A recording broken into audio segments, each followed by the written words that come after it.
Princess Celestia the Changeling Queen, Chapter 19, Part 2. A selection of Twilight Sparkle's research notes on past changeling activities in Equestria and beyond. Changelings in Equestria. Very little is known about the changelings in Equestria prior to the events of the royal wedding, when their queen Chrysalis revealed herself. Prior to that incident, there are very few academic sources detailing the existence of changelings. It stands as a testament to their abilities that Starsworld the Bearded could only write a short, one-page treatise on a species referred to as shapeshifters. In it, he detailed the changelings' ability to slough off their skin and take a new one, but apart from that, could not conclusively prove their existence or give any insight into their culture or society. Hence, due to a simple lack of information, changelings were mostly regarded as a myth, an old mare's tale.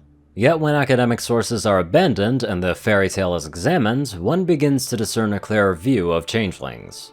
The stories compiled by the Grim Stallions and Traveler's Journals written by amateur academics, once regarded as mad or delusional, holding a confusing but nonetheless useful wealth of various encounters with the changelings or shapeshifters. Most of these encounters between equine and changeling have tended to begin with the changeling being discovered and his or her disguise being revealed, whether by the heroes of the story or by some coincidence. In most stories, these changelings tend to be portrayed as deceivers, evil, shadowy figures that hoodwink entire towns, waylay innocents, and are even occasionally depicted as cannibals.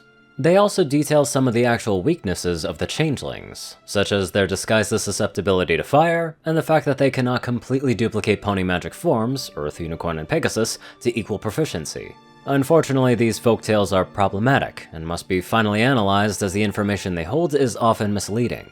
One of the more dubious methods to counter changelings mentioned in these sources is to stay away from any source of water, to make a lot of loud noises by bashing pots and pans together, and to light up the area with torches.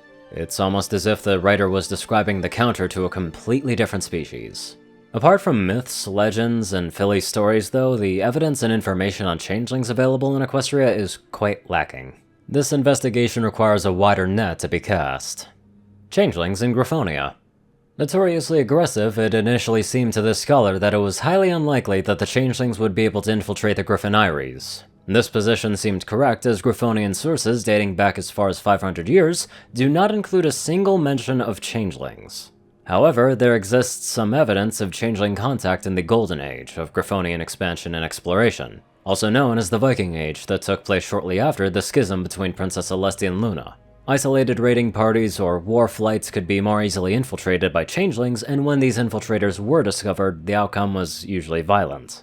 It also appears the aggressive and confrontational manner in which griffins expanded caused skirmishes and battles between Griffonian war flights and the changeling hives in the way of their expansion. Snippets and mentions of changelings often appear in Viking-era Griffonian sonnets and sagas. The most telling sources of Griffonian folklore come from the selections of Legends of Queen Warbeak and the sagas of Blackwing the Terror. Both of them detail the exploits of legendary figures in Griffonian history, and both works appear to describe a significant and violent encounter with changelings. Blackwing, a notorious Griffonian warflight leader and raider, had at one point in his later life led a massive army westward, seeking treasure and lands to conquer. Towards the end of his campaign, his host came across a fortress in the shadows. Blackwing and his Griffin raiders threw themselves at the fortress, thinking it would be easy pickings, only to find the citadel defended by black demons who rained from the sky like shooting stars. To make matters worse, the various war bands that Blackwing's army was composed of suddenly turned into the black demons and threw off their feathers with a burst of green flame. Chaos gripped the ranks of the Griffin host, and Blackwing was forced to beat an ignominious retreat, after which he expanded no more and consolidated his power to become one of the longest-living Viking rulers. It is possible to conclude through comparing the description of the battle tactics employed by the Black Demons to those employed by the Changelings at Canterlot, that Blackwing had been fighting a Changeling hive. Coincidentally, the hive's actions indirectly saved Equestria from having to confront Blackwing as it halted his army's advance. Queen Warbeak lived after Blackwing's time and was the last of the Griffin's Viking rulers, despite her common birth. At one point during her adventures with her small elite wing of fighters, she came across a local lord whose hall was being harassed at night by a shadowy she-demon, a hellspawn of Tartarus, who never stuck to a single shape. Warbeak responded by laying a trap for the intruder, and when she appeared, she seized her right limb with her claws and hung on like a leech, while her hind claws tore at her opponent. According to the legend, the two wrestled throughout the halls for hours until Warbeak ripped off the monstrosity's limb off and smote her onto the hall's floor. It was then that the true form of her opponent was revealed. The sharp eye-claw maiden stood over her fallen foe, watching as evil green flames flow. Ere long, she saw the true form of the beast, with her armor-piercing fangs, night-draped armor, swampweed mane, and long jagged horn. So did Warbeak look upon the devil spawn. We can't be sure what type of changeling Warbeak fought and killed, but it must have been one of considerable power to wreak such havoc on a griffin mead hall, which were normally situated on the highest and most inaccessible of mountains and defended by a host of guards. The problem with Griffin legends and sagas is that while they do provide a very good picture of the Viking society's attitude towards changelings, they aren't entirely truthful or reliable. We aren't even sure if Warbeak existed as an actual historical figure. She mainly exists as a mythical figure, kind of like Greenhoof and his band of merry stallions, and the official Griffonian chronicles at the time had never mentioned Blackwing ever having been defeated, though it wouldn't be surprising if they decided not to mention it. Still, the sagas certainly give insight into the conflict-filled relationship between the changelings and the griffins in the Viking era. Changelings and Zebrakin lore. In contrast to the fearful and cautious tone used to describe changelings in equestrian accounts and the monstrous depictions of the changelings in Griffonian legends, changelings are rather favorably depicted by Zebrakin oral tradition. Until recent times, Zebrikins didn't record their stories through writing, but carried it on through word of mouth, a form of cultural memory. With the modern age allowing writing tools to become more accessible for zebras, some shamans have taken to writing down their lore and the tales of their land. What is revealed is surprising. There are several legends that involve Zebrikins and changelings actually cooperating, particularly in the story known as Pandemilia and the Kavuli Usiku. In the story, Pandemilia is a young Zebrikin shamaness of a small village out foraging herbs and fungi for her herbal stores, when she's surrounded by what's referred to in Zebrikin as Chenjis, which when translated to Equestrian roughly means changers. Further description of these Chenjis describe them as having blue eyes without pupils, and that their skin was black as smoke. Clearly these are changelings, which makes what happens next rather unusual. The leader of this band of changelings was a changeling labeled the Kavuli Usiku. A rough translation of this term from ancient Zebrikin to Equestrian would be Dark Knight.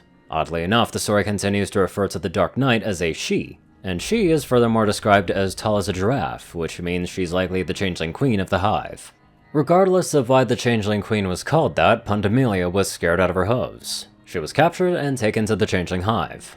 It was there she discovered many wounded Chenjis. The Kavuli Usiku told Pandemilia that her hive had been in a great battle with a terrible foe that they had won, but it was a Pyrrhic victory and the Chenjis had been forced to flee. The Kavuli Usiku ordered Pandemilia to heal her kind or be killed. Nervously, Pandemilia complied, and for several sunsets and moonrises, she toiled to save the Chenjis. Over that time, though, Pandemilia was personally cared for by the Changeling Queen.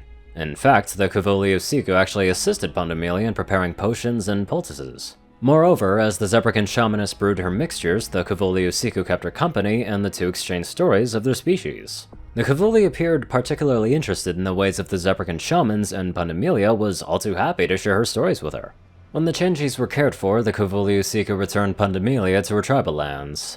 By that time, the pair had become friends.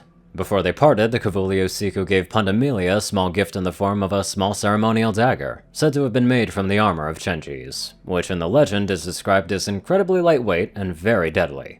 Pandemilia accepted the gift and returned to her village, only to find it occupied by a group of raiders who had taken it in the young shamaness's absence.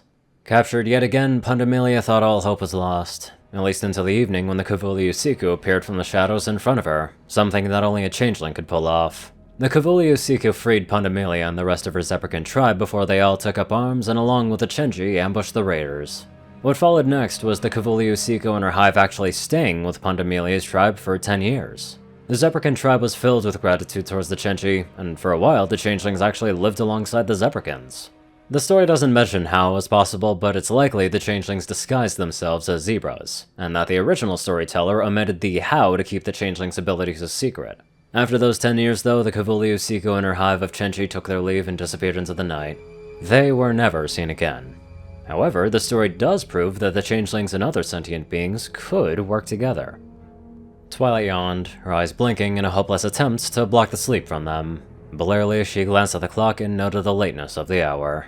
And this is a good time to stop, said Twilight, as she dragged herself from her desk into her bed. She had brushed her teeth in advance, just in case she had gotten too engrossed in her research. All she had to do now was to quietly make her way past Spike's basket bed and let herself fall into her awaiting mattress. A few moments later, and Twilight checked all of those items off of her mental list and pulled her blankets over herself. The rest of her research could wait for tomorrow. Reading through most of this reminded me a lot about documentaries, because it is just a whole plethora of information. Nonetheless, it was interesting though. Anyway, let's get on to our very interesting donators. Top donators are 630, Peter Coulthard, J Tinman, Darkside, and Only One Thing. Rayden, Narwhals, Blackmoonheart, Pastel Skies, Austin Rollins, Crazy Killer 557, Stu Hex, Sword Brother and Mordred, Omicron Lyre, Will, Chris, Twinkie, Dospo, Delta Omega, Jack Cadge, Runeslife 9852, Madman Stan, Leslie Perkett, Drake Lovedragon, Haunted Norman, Stephen Bingham, Lion God 12, Sorcerer Constantine, Hadzaza, Convair, and many more awesome people. Thank you all so much for watching this video and live life to the fullest.